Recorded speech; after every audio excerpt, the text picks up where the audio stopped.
Lição de número 3, neste primeiro momento.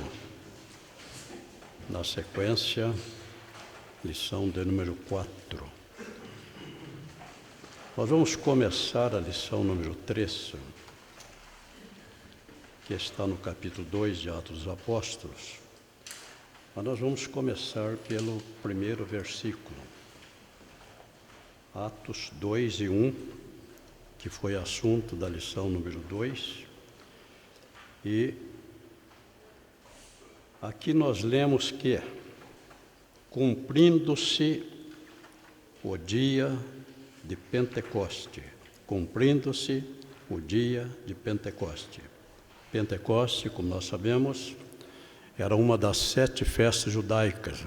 Era a 4ª festa, celebrada 50 dias depois da Páscoa. Daí o motivo de Penta, 50 dias depois da Páscoa. Mas nós vamos começar esta lição cumprindo-se o dia de Pentecoste. O assunto, a epígrafe, ou o título do capítulo é a descida do Espírito Santo. Vamos começar pelo livro de Gênesis. O Antigo Testamento, muita gente, por desinformação, não lê muito o Antigo Testamento. Eu até já ouvi dizer que há obreiro que aconselha não ler o Antigo Testamento. Ele diz que o Antigo Testamento já passou. A Bíblia, ela é a palavra de Deus. A Bíblia não passa. Tudo que está no Antigo Testamento tem uma projeção para o Novo Testamento. Então, sobre a descida do Espírito Santo, nós vamos aqui ver, no término do dilúvio, capítulo 8, depois que a arca pousou no Monte Ararat, provavelmente, na Armênia,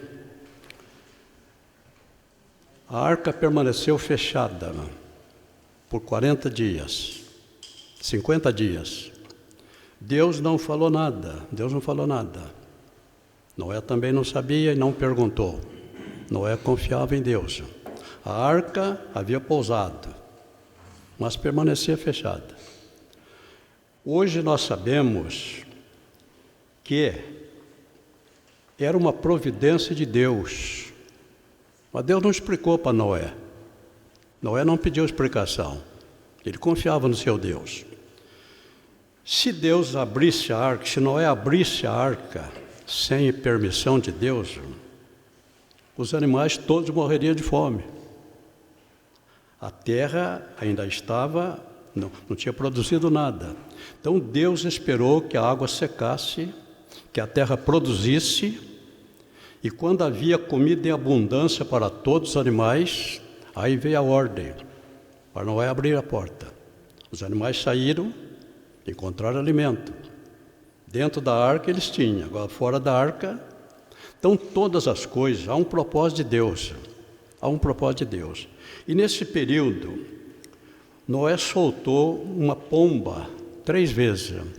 A pomba é um dos símbolos do Espírito Santo. Então, num primeiro momento, Noé soltou a pomba, ela foi e voltou. Ela não encontrou lugar para pousar na terra, ela foi e voltou. Num segundo momento, a pomba saiu de manhã e retornou à tarde. E num terceiro momento, a pomba desceu e não mais voltou. 3 momentos do ministério do Espírito Santo. No Antigo Testamento, o Espírito Santo não habitava com o homem e nem no homem. Essa é a diferença que nós temos.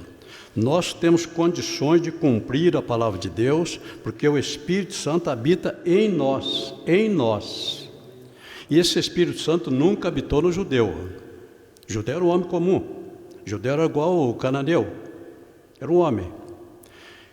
O Espírito Santo descia apenas sobre 3 categorias de pessoas: profeta, sacerdote e rei.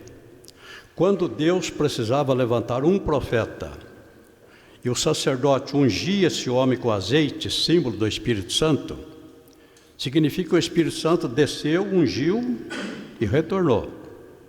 Isso aconteceu com Saul, com Davi, com Salomão, com os 19 reis do norte, do sul. Isso aconteceu com os profetas. Então, o Espírito Santo não habitava no homem. Ele vinha e voltava. Então, essa primeira saída, o Espírito Santo no Antigo Testamento. Num segundo momento, a pomba saiu de manhã e voltou à tarde. Ela ficou um tempo na terra. 3 anos no ministério de Jesus. 3 anos. Até 30 anos, Jesus não fez nenhum milagre.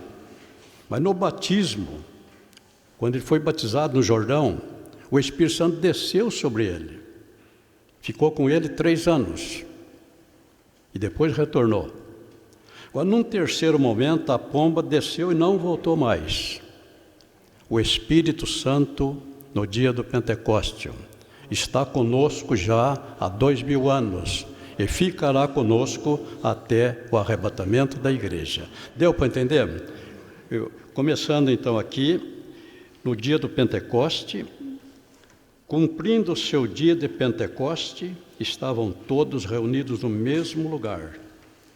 De repente veio do céu um som, como de um vento veemente e impetuoso. O que veio do céu foi um som, como um vento impetuoso, como um vento veemente e impetuoso.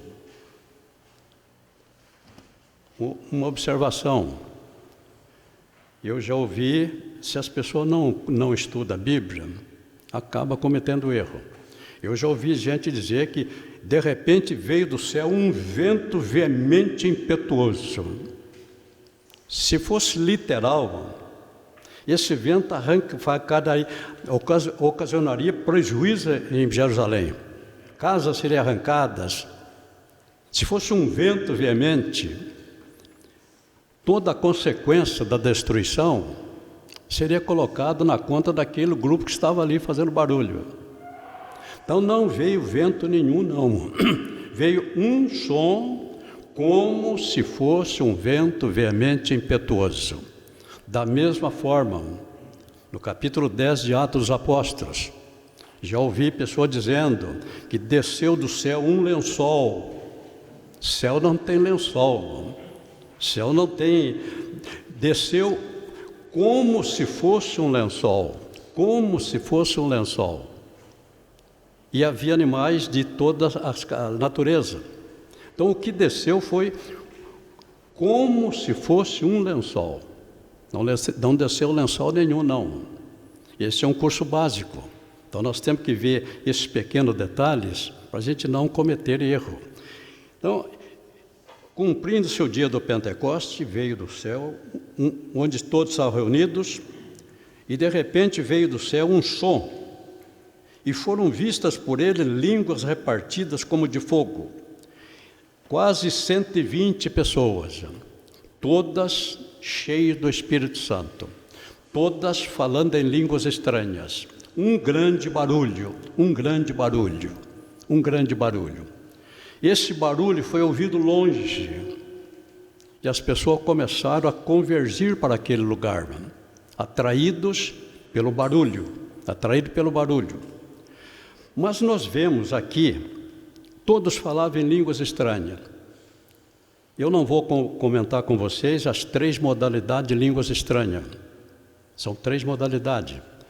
A língua dos anjos, a língua em mistério e a língua do homem. Aqui nós vemos que, num determinado momento, estava falando em a língua dos anjos, falando em mistério, ninguém estava entendendo. Mas quando a multidão começou a chegar, o Espírito Santo passou a usá-los na língua humana. Vamos imaginar, é claro, o mundo era outro. Vamos imaginar que ali estava o italiano. E o italiano está ouvindo um galileu falando em italiano com ele, entregando uma mensagem em italiano. O chinês, de repente, levantou lá um irmão entregando uma mensagem em chinês, japonês, alemão. Agora, todo mundo ficou perplexo. Todo mundo ficou perplexo. Eles estão falando da minha língua. E isto ainda acontece. Isto ainda acontece. Eu vi acontecer aqui na nossa igreja. É claro, acontece sempre. Mas nesse dia, estava pregando o americano, em inglês. Havia um intérprete, em inglês. Mas um irmão, esse irmão eu convivi muito com ele, um morador de rua, ele se converteu e a igreja cuidou dele e ele se tornou uma bênção. E de repente ele não sabia nem o significado de I love you. Eu convivia com ele. De repente ele levanta numa mensagem em inglês.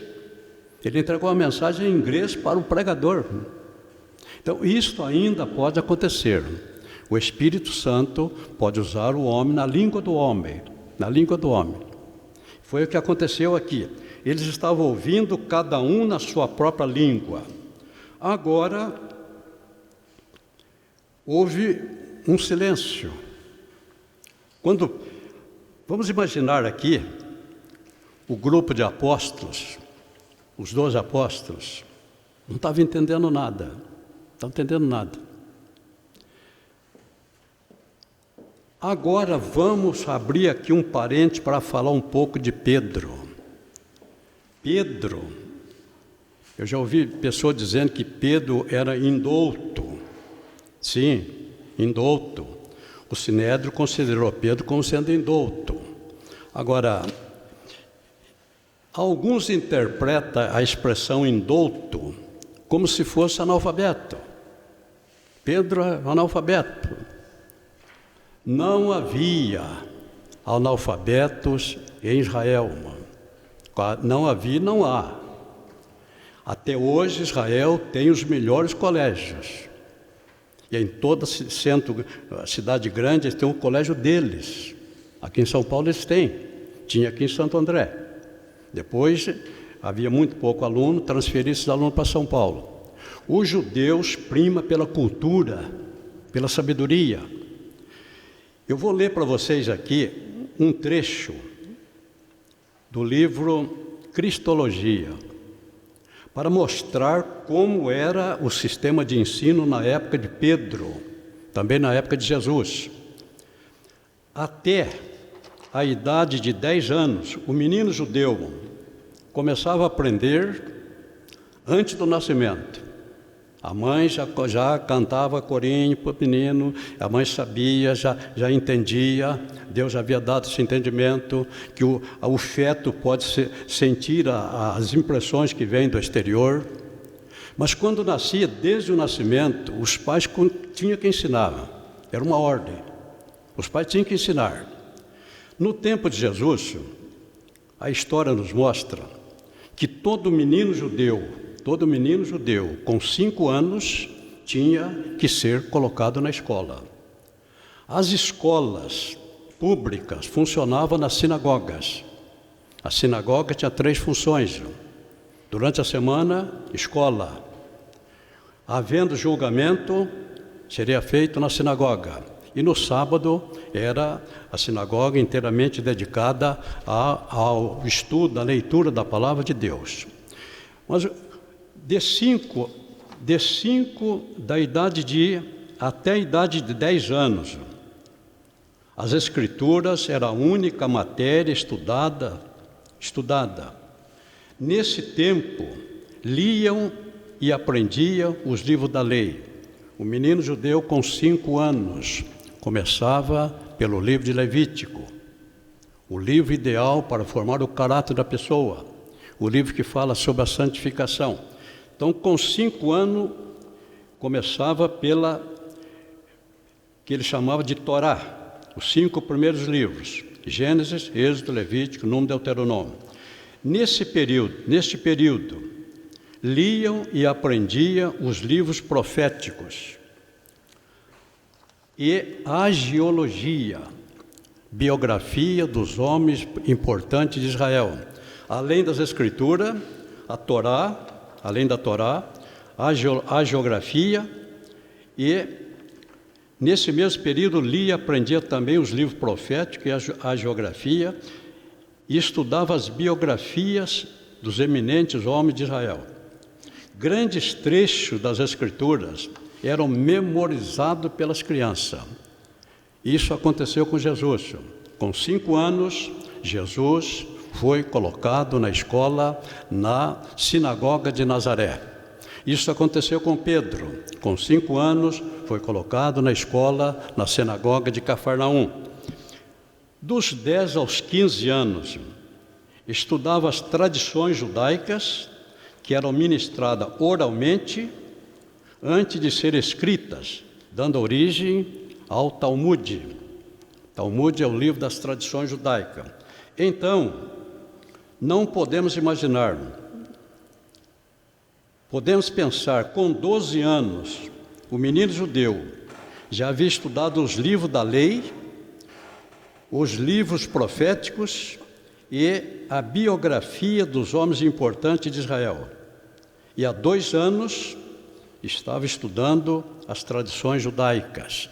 Então Pedro passou por esse curso fundamental. Agora nós vamos ver que no Sinédrio eles disseram, sabendo,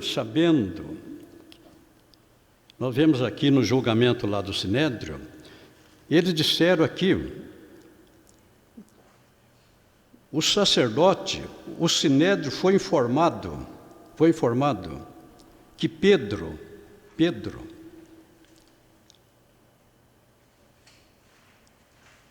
era um indulto.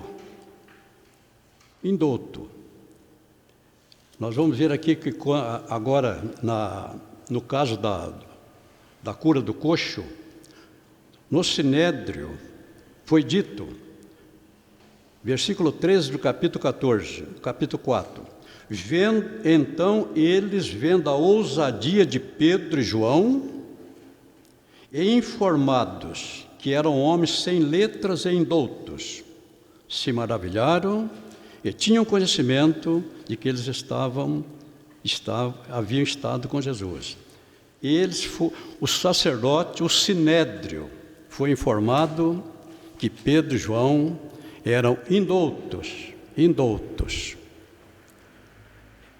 A informação que eles tinham, e além disso, era nazareno. A Galileia era discriminada pela Judéia.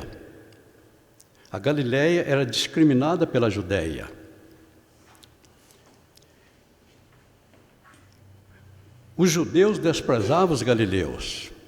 Pedro era galileu. Jesus era de Nazaré.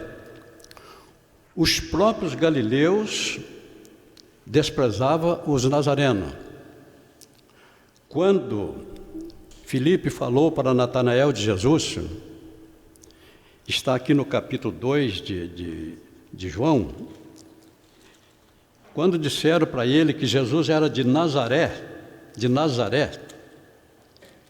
e ele perguntou, capítulo 1 de João, versículo 46, disse-lhe Natanael, pode vir alguma coisa boa de Nazaré? Pode vir alguma coisa de boa de Nazaré? Então, a Galileia era desprezada pelos judeus e Nazaré era desprezada pelos galileus. Agora, a informação que tiveram de Pedro e João é que eles eram galileus. E esses galileus eram pescadores. E esses pescadores foram discípulos de um homem chamado Jesus, que era de Nazaré. Dois pescadores da Galileia, discípulos de um carpinteiro. Essa é a informação que eles tinham. Jesus, quem é Jesus? Um carpinteiro. Quem é Pedro? Um pescador. Mas esse Pedro é discípulo de um carpinteiro. Essa é a informação que eles tinham. Então vamos abrir aqui um pequeno parêntese para mostrar que havia essa segregação. Se nós entendermos um pouquinho da história do Brasil, nós vamos ver que isso aconteceu aqui no Brasil. Aconteceu aqui no Brasil.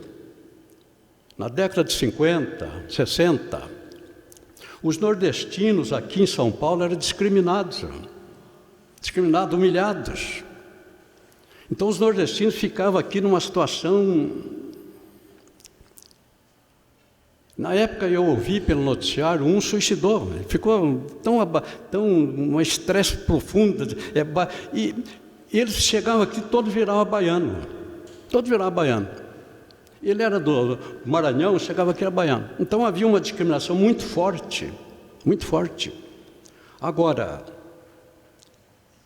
assim como aconteceu lá, acontecia aqui. Hoje nós sabemos que o Nordeste, o Norte e o Nordeste produziram grandes homens. A Bahia nos deu Rui Barbosa. Rui Barbosa lá em Haia surpreendeu o mundo, fazendo a defesa de uma tese, a força do direito contra o direito da força. A força do direito contra o direito da força. Ele passou a ser chamada Águia de Haia. A Bahia nos deu Castro Alves, meu Deus, o maior poeta romântico que nós temos. A Bahia nos deu Jorge Amado. Eu li toda a obra de Jorge Amado, um dos maiores escritores nossos. O Maranhão nos deu a Luiz de Azevedo. Você já leu, eu já li o Cortiço, um livro famoso, veio lá do Maranhão. O Maranhão nos deu Gonçalves Dias. Minha terra tem palmeiras onde canta o sabiá. Homens letrados, lá do norte. Ainda aqui, o Ceará nos deu Maria da Penha, que se tornou símbolo da luta feminina. Do Ceará. O Ceará nos deu ainda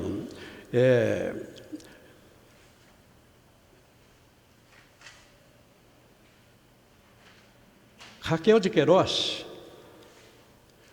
O Sergipe nos deu Tobias Barreto.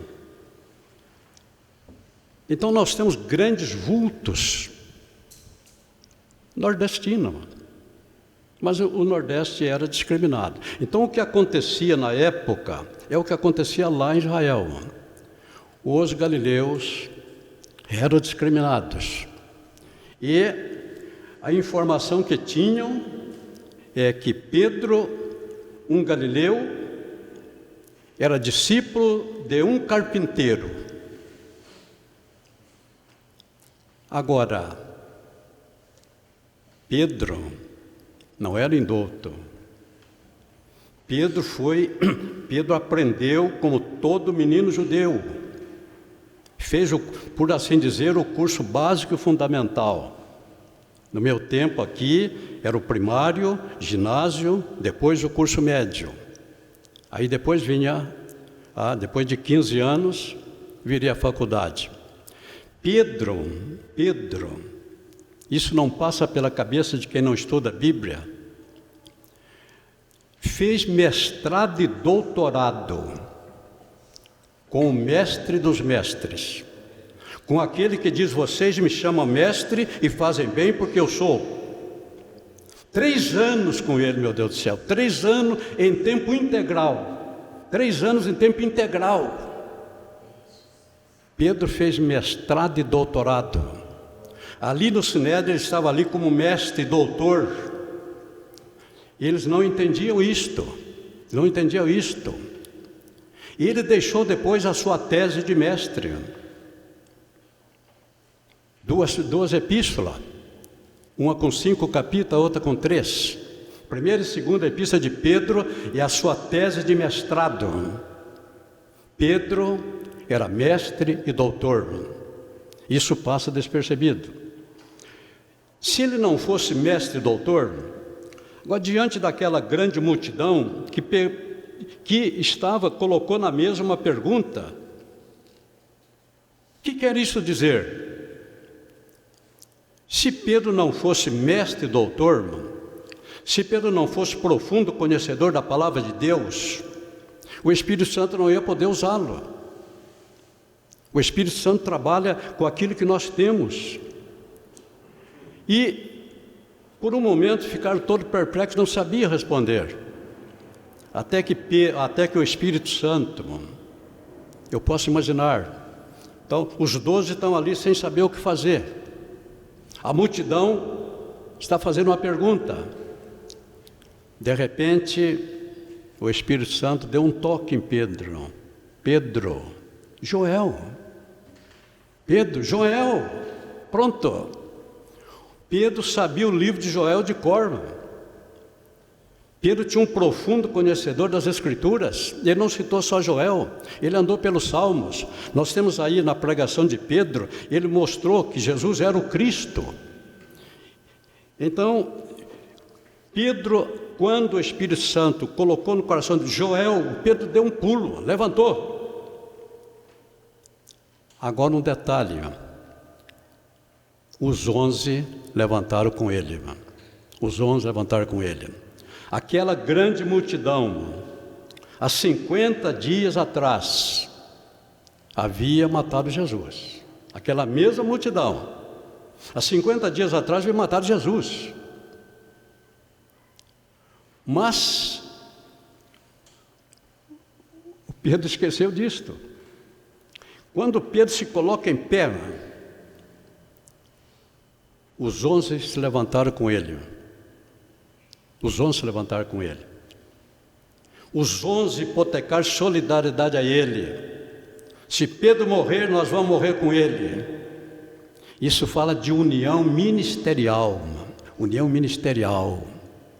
Uma igreja que tem um ministério unido. É uma igreja abençoada. Ouve-se dizer que há ministério onde um está querendo ocupar o lugar do outro.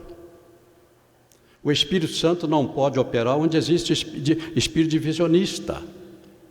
Ouve-se dizer que muitas vezes um pregador se levanta para pregar a palavra e atrás dele, uma igreja grande, tem muitos obreiros.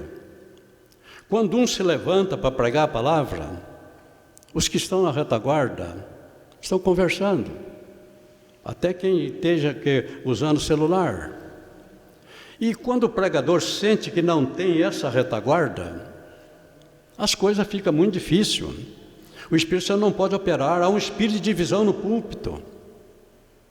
Agora, quando o pregador está ministrando, está sentindo que atrás dele todos estão unidos com ele, em espírito estão dizendo: Jesus abençoa, abençoa, abençoa, fala Jesus, salva. Isso é em espírito, não é grande falando alto não.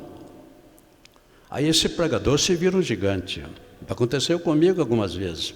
Quando você sente que na sua retaguarda tem um grupo de homens te ajudando, você é o instrumento que está sendo usado, e eles estão unidos pedindo a Deus para abençoar você. Deu para entender? Bíblia, a gente tem que tirar ensino prático. Se na minha igreja, se na sua igreja não estiver acontecendo essa união, alguma coisa está errada. Agora,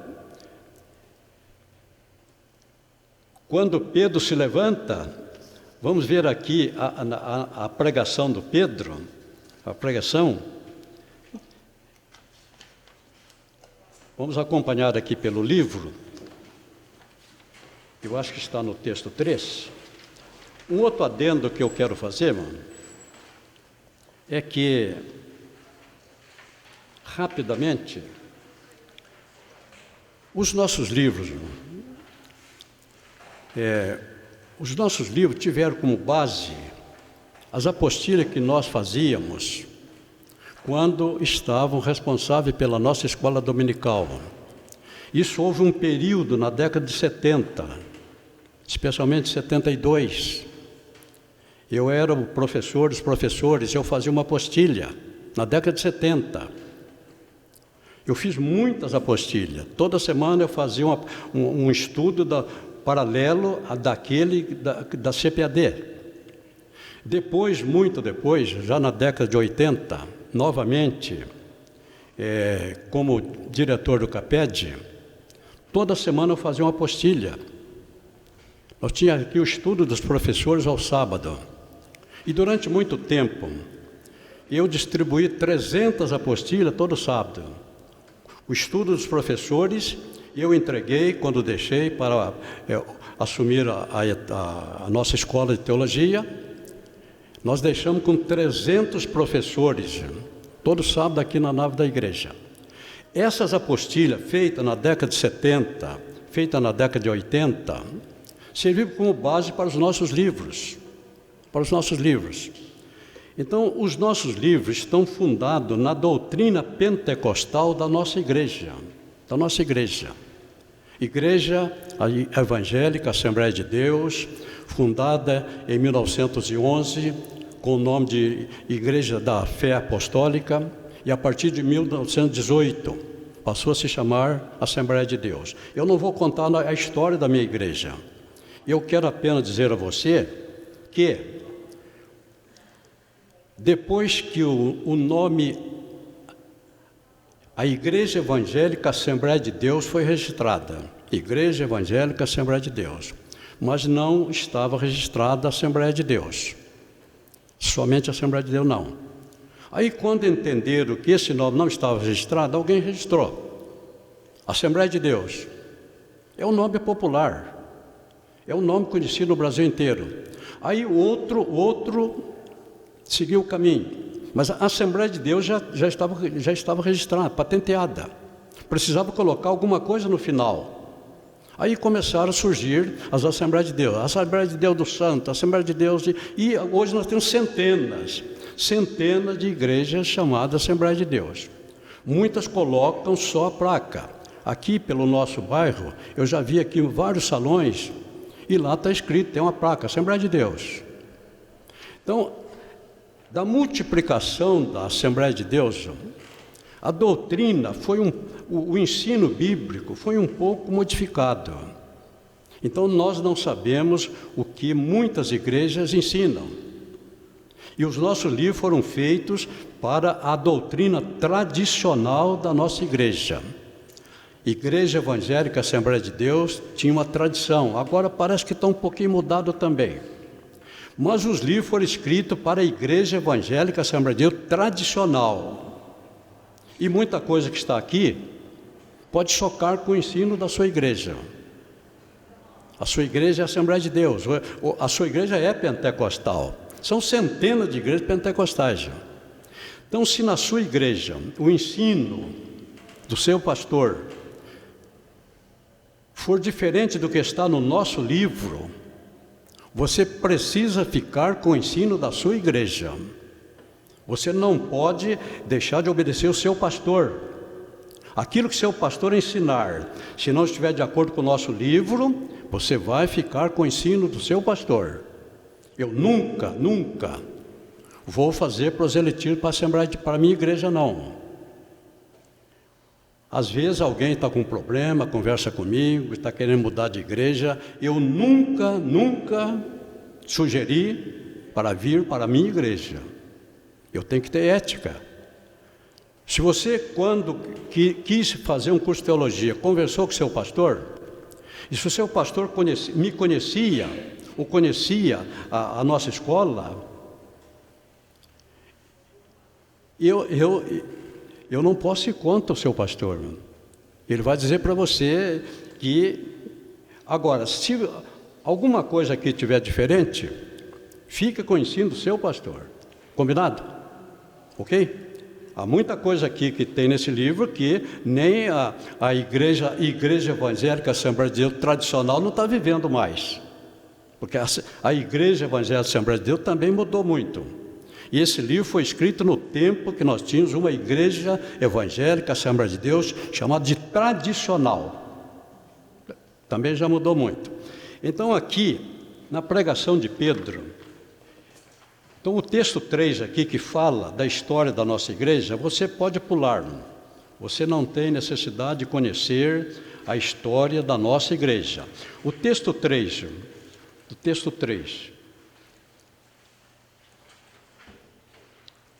vamos ver aqui a pregação de Pedro. Primeiro, o texto 4. Texto 4.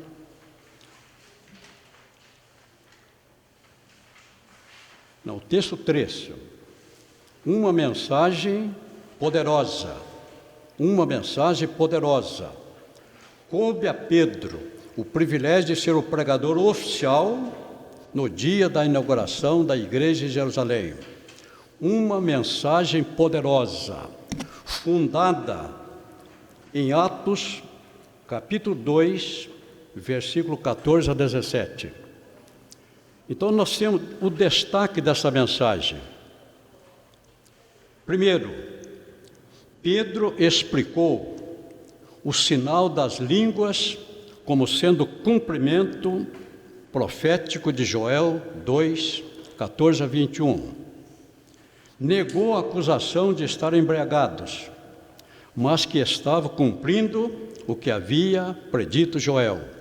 Uma mensagem fundada na palavra de Deus.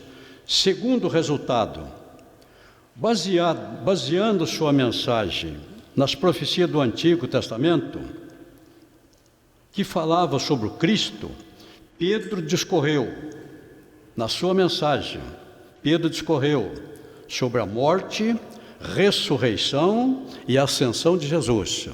A mensagem de Pedro ficou centrada dentro da palavra de Deus.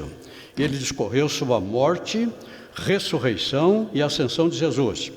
Mostrou que Jesus foi varão aprovado por Deus, sendo, no entanto, rejeitado pelos judeus, os quais o entregaram para ser crucificado pelas mãos dos injustos. Deus, porém, o havia ressuscitado. Deus, porém, o havia ressuscitado.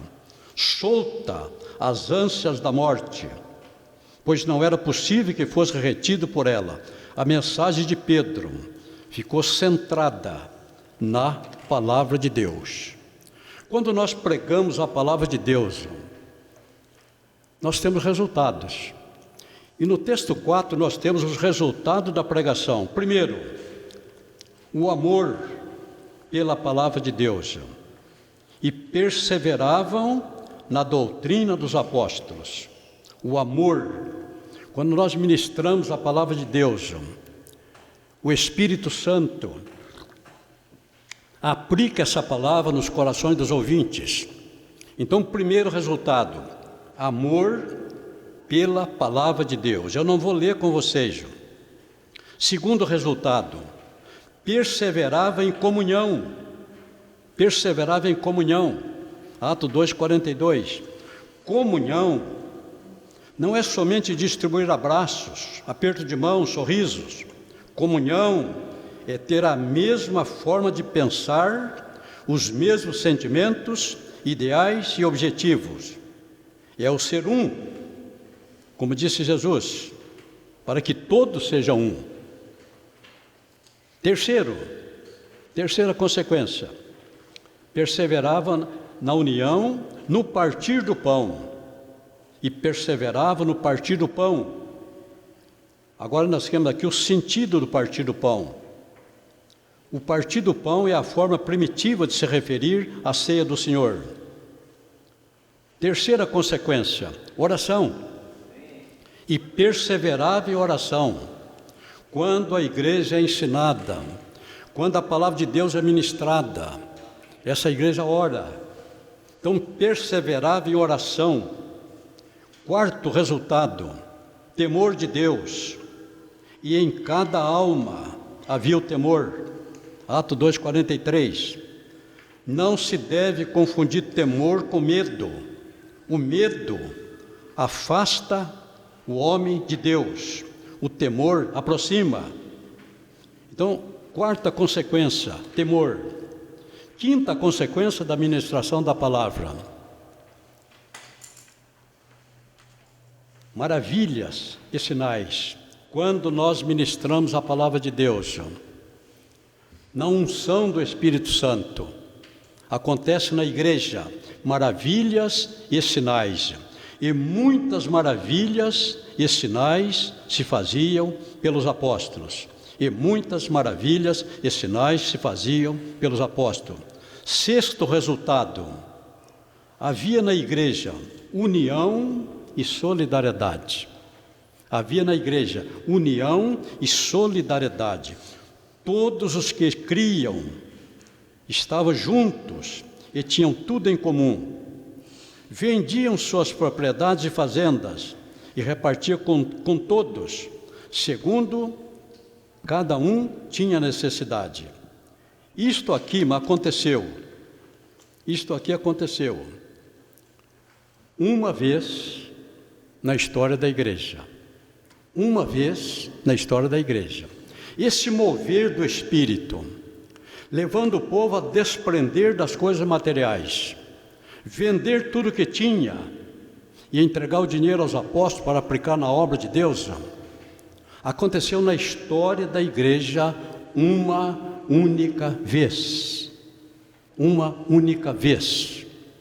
Porque o Espírito Santo sabia que nós vamos ver na sequência em Atos dos Apóstolos, houve um momento em que todos os crentes, todos deixaram Jerusalém, ficaram apenas os apóstolos, todos, e ao deixar Jerusalém saíram com a roupa do corpo, tudo que tinham ficou em Jerusalém, tudo que eles possuíam ficou em Jerusalém, todos saíram com a roupa do corpo. Em Jerusalém permaneceram apenas os apóstolos. Esse mover de Deus aconteceu uma vez na história. Há pessoas torcendo a palavra de Deus. Há pessoas incentivando crentes indoutos a vender o que tem e entregar para a igreja. E alguns estão dando crédito nisso. Eu conheci alguns exemplos. Colocaram na cabeça do irmão para vender a sua casa e entregar o dinheiro. Ele fez isso. Ele vendeu a casa, entregou dinheiro na igreja e depois não tinha dinheiro para pagar aluguel. Deu para entender? Há pessoas torcendo a palavra de Deus. Uns porque são ignorantes, o outro porque têm má fé. Eles sabem que está errado, mas é má fé. Eu conheci um outro, colocaram na cabeça dele, ele tinha cerca de 25 anos de General Motors, colocaram na cabeça dele de pedir a conta, e entregar tudo que ele recebesse, entregar num envelope fechado, e ele fez isso, pediu a conta, tudo que ele recebeu, entregou lá para o pastor da igreja dele. Depois ficou sem condições de subsistência. Há muitos usando de má fé. Então, ninguém dizia que coisa alguma era sua, havia um espírito de solidariedade no momento, isso foi um momento na história da igreja. O crescimento da igreja, quando existe oração, quando existe o poder de Deus, quando existe união, a igreja cresce. Então nós temos aqui 5 mil, multidão, depois perderam a conta, crescendo o número dos apóstolos. Aí fala multiplicando muito, e crescia a palavra de Deus, e em Jerusalém multiplicava muito o número dos discípulos, e grande parte dos sacerdotes obedeciam à fé. Este é o resultado aí dos efeitos do Pentecoste. Agora, vamos aqui, não podemos comentar tudo que está aí com você, o discurso de Pedro. Agora o capítulo 3, a cura de um coxo. Capítulo 3, a cura de um coxo. Pedro e João subia ao templo à hora da oração a nona. Os judeus, isso não está no Antigo Testamento, é um costume. O judeu orava 4 vezes ao dia, não era uma exigência bíblica. Eles oravam 4 vezes ao dia. Daniel fazia isto, o Davi fazia isto. A primeira oração às 9 horas da manhã, a hora terceira. A segunda, ao meio-dia, a hora sexta. A terceira, a hora nona, às 15 horas. Foi nesse momento que Pedro e João estavam subindo ao templo para orar. Vamos ver aqui o que nós aprendemos com isto. O que nós aprendemos com isto? Pedro e João subiam ao templo a hora nona, a hora da oração a nona. E era trazido um varão que desde o ventre de sua mãe era coxo. Desde o ventre de sua mãe era coxo. Agora ele já é adulto. Esse varão estava ali há muitos anos, no mesmo lugar. Ele era coxo. Jesus passou por ali muitas vezes. Por que Jesus não curou esse coxo?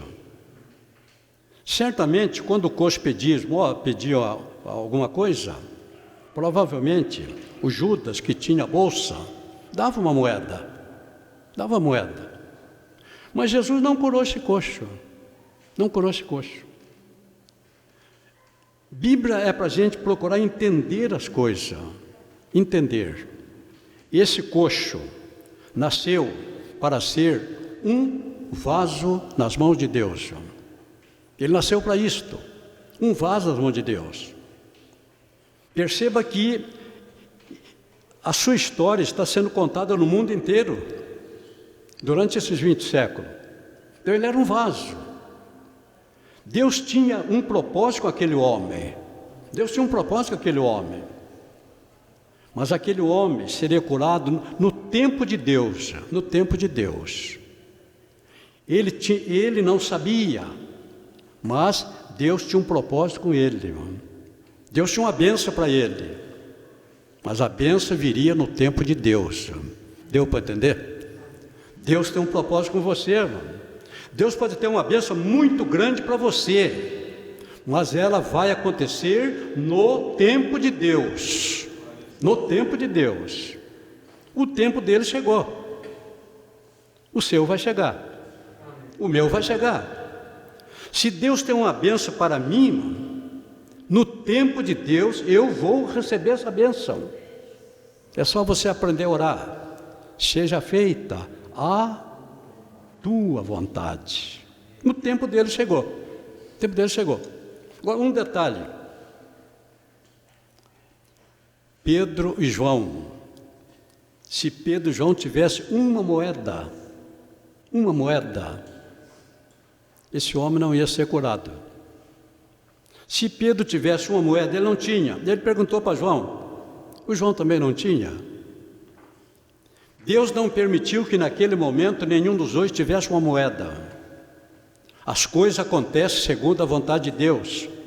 Se ele tivesse uma moeda, o coxo não seria curado. Ele daria uma moeda e passou. Mas eles não tinham. Agora, como eles não tinham moeda, o Pedro, movido pelo Espírito Santo, vai ser usado por Deus para a cura daquele coxo. Deu para entender? E o coxo não comeu. Aqui diz que o coxo saltou, pulou. Agora os três lá, Pedro, João e o coxo pulando junto, dando glória a Deus, em plena praça lá do templo. Próximo do templo. Três homens celebrando. Deu para entender? As coisas acontecem no tempo de Deus. E agora, em consequência, e Pedro falou sobre o nome de Jesus. Então nós temos aqui no capítulo 3, versículo 11: e apegando-se ele a Pedro e João, todo o povo correu atônito para junto deles, no Alpendre de Salomão. Todo mundo ficou ali. Queria uma resposta. Queria uma resposta. E todo mundo está olhando para Pedro. Agora Pedro vai dizer aqui, olha, esse negócio de Bíblia é bonito. Se a gente aprende Bíblia, a gente vive feliz.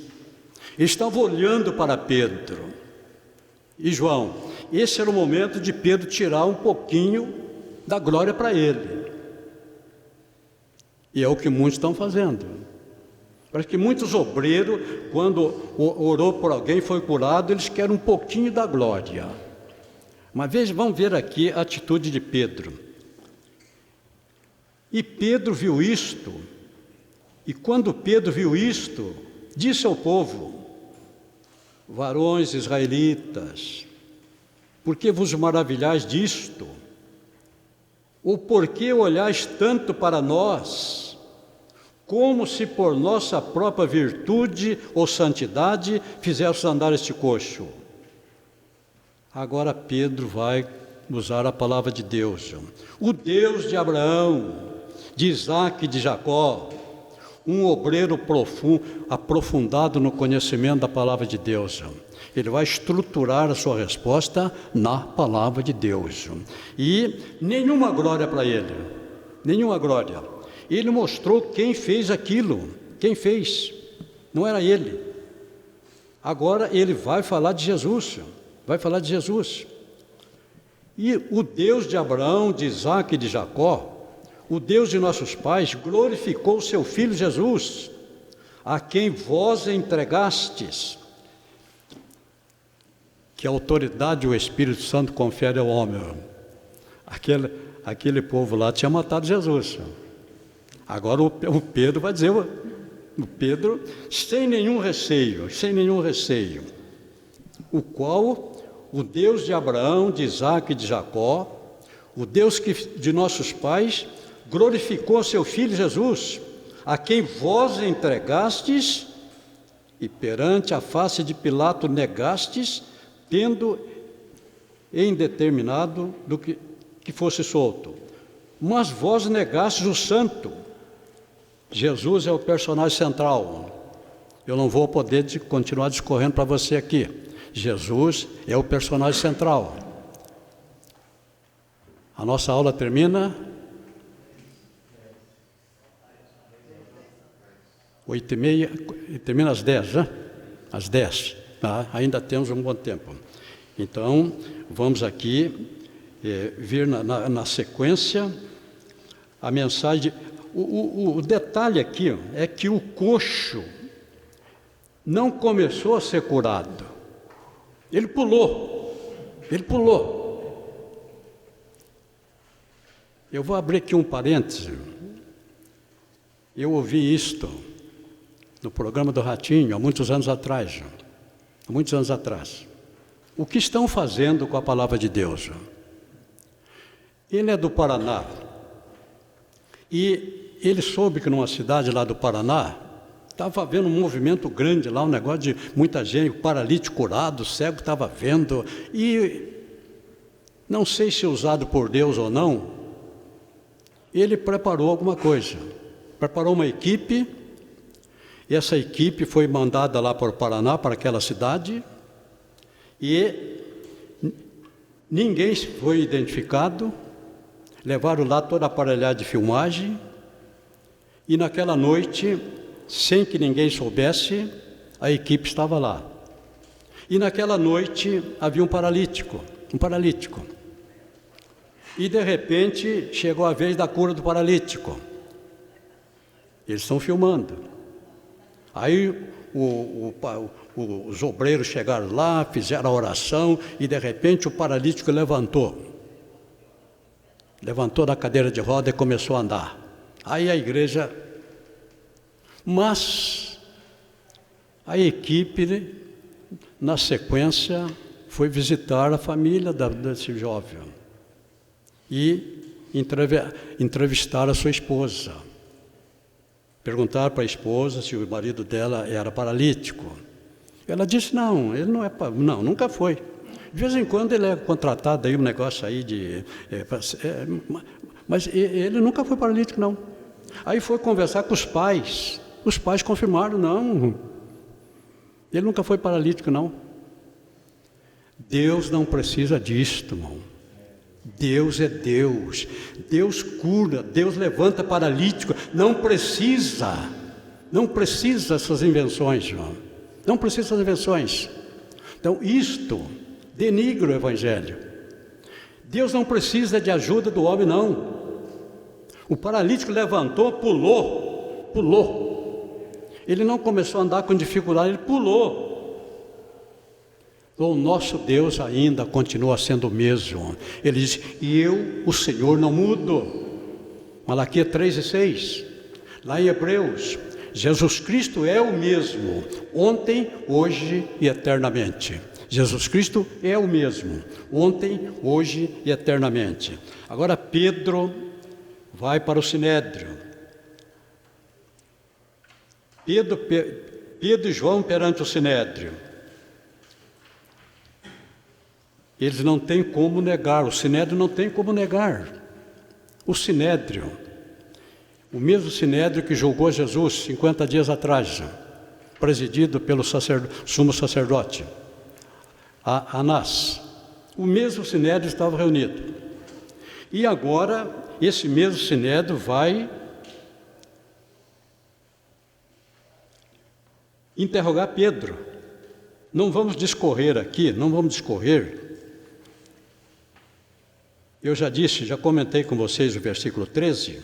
Então eles, vendo a ousadia de Pedro e João, e informado de que eram homens sem letras e indoutos, se maravilharam e tinham conhecimento de que eles haviam estado com Jesus. E vendo estar com eles o coxo,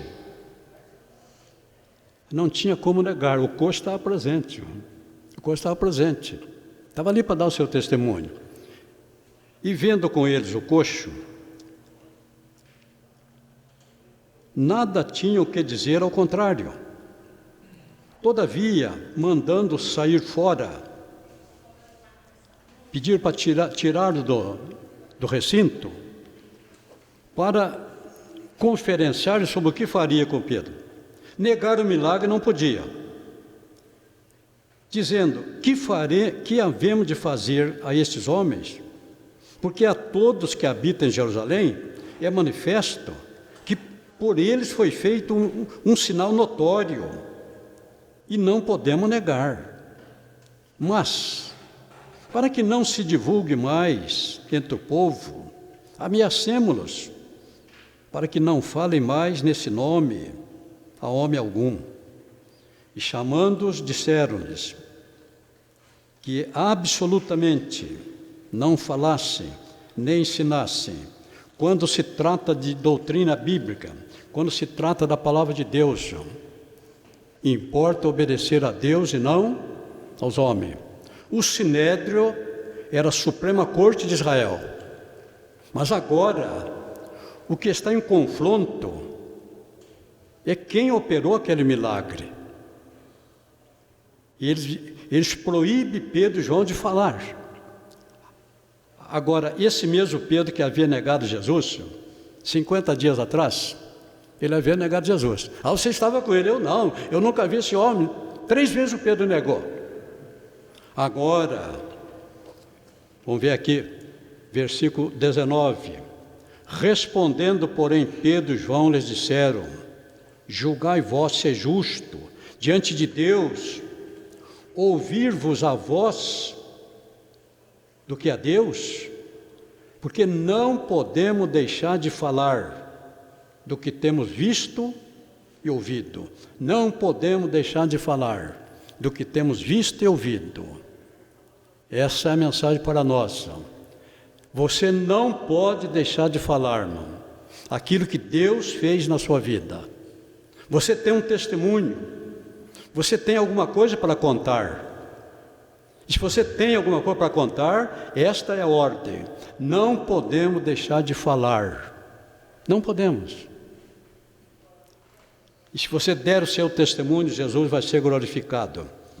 Mas ainda que ameaçaram mais, e não achando motivo para os castigar, deixaram-nos ir por causa do povo, porque por todos glorificavam a Deus pelo que acontecera. Mas na sequência, aqui no finalzinho, eles estavam proibidos de falar, proibidos, mas eles persistiram em falar. Voltando para a casa de Maria, para o cenáculo, nós temos aqui que, agora, eles contaram aos irmãos o que havia acontecido, e agora, pois, fizeram uma oração, versículo 29, agora, pois, ó Senhor, olha para as suas ameaças, e concede-nos aos teus servos que fale com toda a ousadia a tua palavra. E eles levaram o problema para Deus. Senhor, o problema é este. Eles não querem que falemos. Agora eles levam o problema para Deus. E o versículo 31, e tendo eles orado, moveu-se o lugar onde estavam reunidos, e todos foram cheios do Espírito Santo, e anunciavam com ousadia a palavra de Deus. Anunciava com ousadia a palavra de Deus. Versículo 32, e era um o coração e a alma dos que criam.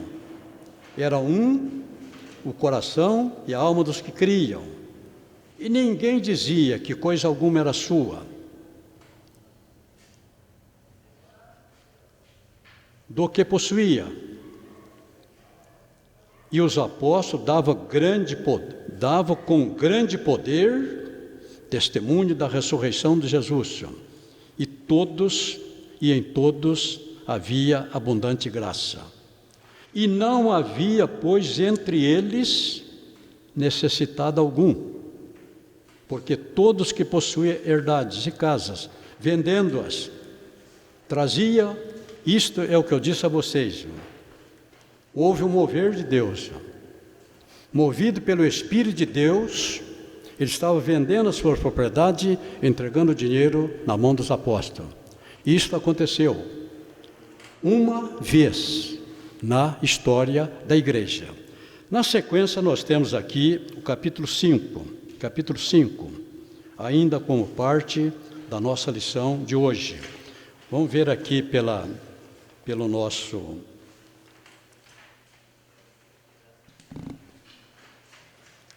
livro, o que nós pulamos. O texto 1 da lição 2 fala do coxo. O texto 2 continua sobre a cura do coxo.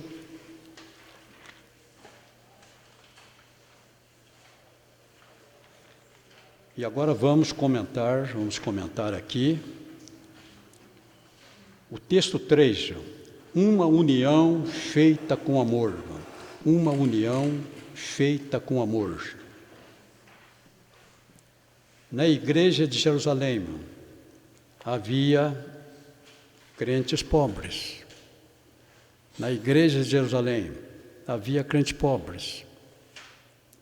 Mas diz que não havia necessitado. Pobre sim, mas necessitado não.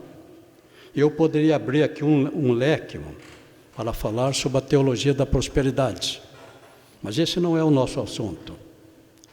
Na igreja de Jerusalém havia crentes pobres. Ninguém vendia para eles a ilusão: se você se tornar cristão, você vai ficar rico. Não. Eles falavam de Jesus para ir para o céu. Se você aceitar Jesus, você vai para o céu. Não vendiam ilusões materiais. Na igreja havia crentes pobres, mas não havia necessitado. Os que tinham, ajudavam. Na minha igreja aqui, existem muitos crentes pobres, mas não pode haver necessitado. Não pode haver necessitado. São nossos irmãos. Não pode haver necessitado. São nossos irmãos. Não vamos abrir aqui um leque para tratar dessa questão. Apenas dizendo que na igreja de Jerusalém havia muitos crentes pobres. Muitos crentes pobres. Mas não havia necessitado. Deu para entender? Então, ser pobre não denigre a imagem do crente, não. Não denigre. Ser pobre, não. Então, o que nós não podemos é permitir que na nossa igreja haja crente necessitado. Esta igreja aqui tem um serviço social. Esse serviço social tem como finalidade dar essa assistência. Mas cada um de nós, quando você sabe que tem um necessitado e você pode ajudar, você pode ajudar. Eu dou graças a Deus que tenho feito isso muitas vezes. Então, há coisa pequena que a gente mesmo pode resolver. Deus tem me dado. Se Deus tem me dado, eu tirar um pouquinho, nunca me fez falta, não. Então, vamos aprender com a igreja mãe. Na igreja de Jerusalém havia crentes pobres, mas não havia necessitado.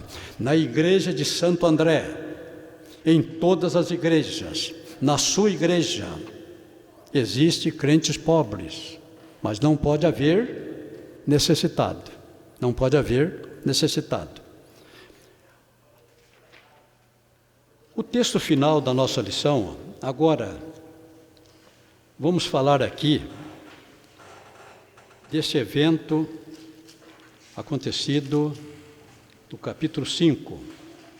Capítulo 5. Um certo varão chamado Ananias. Começa aqui no capítulo 4, a comunidade de bens entre os primeiros cristãos, Ananias e Safira. Era o coração e a alma da multidão, dos que criam, e ninguém dizia que coisa alguma era sua.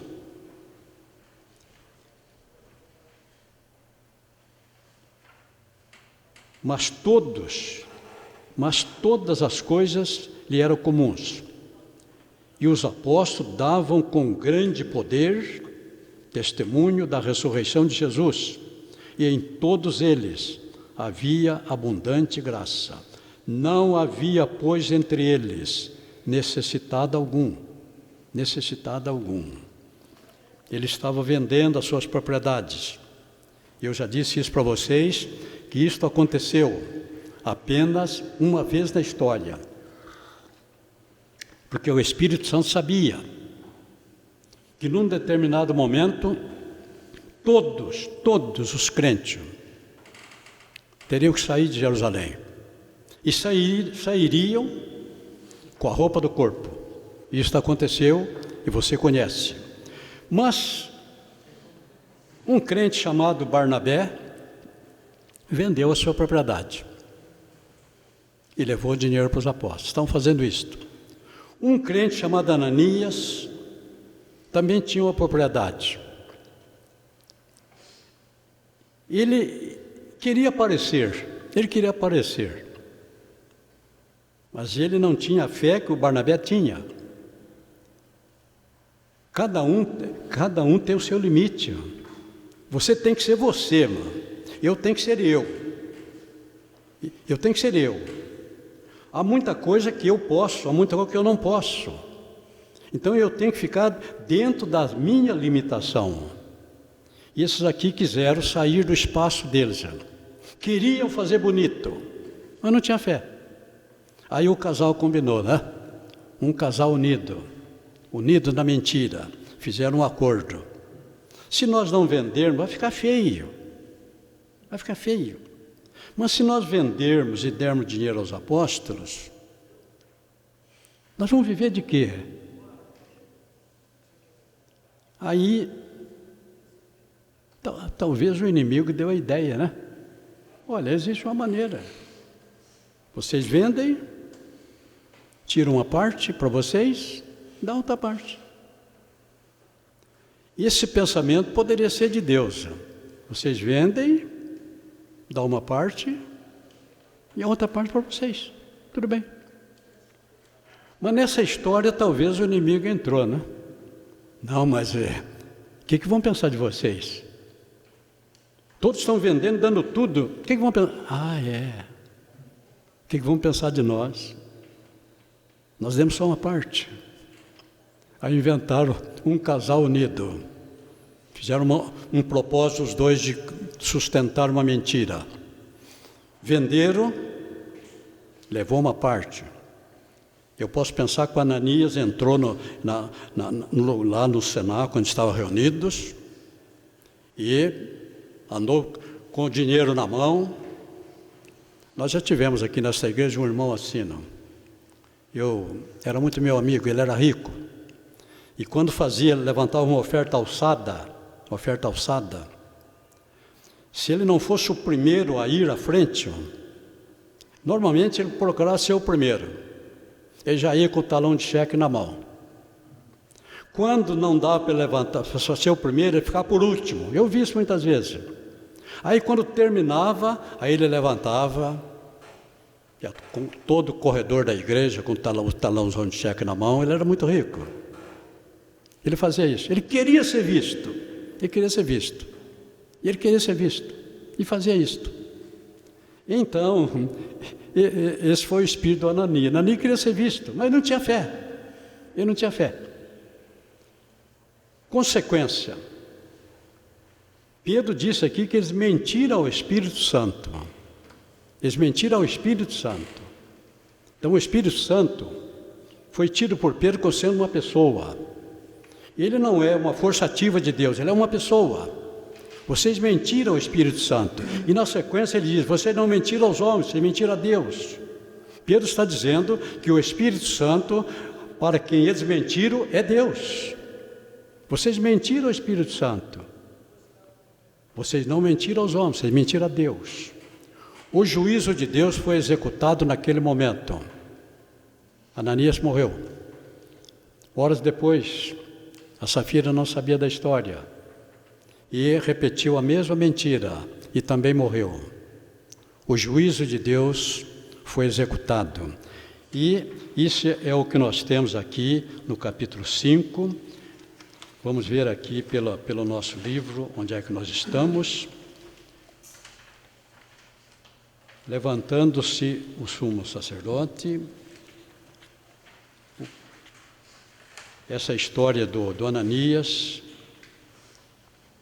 está um pouquinho atrás.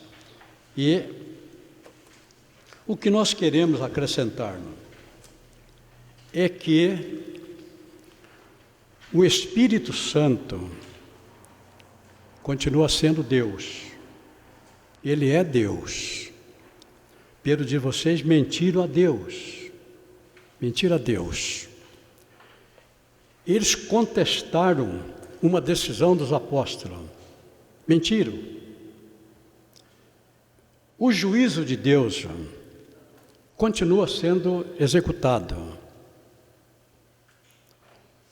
Quando o homem usa de má fé diante de Deus, o juízo de Deus continua sendo executado.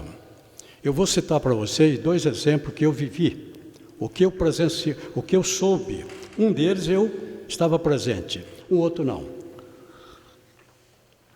Para mostrar para vocês, aqui os dois contestaram uma decisão do colégio apostólico. Eles confrontaram uma decisão do colégio apostólico.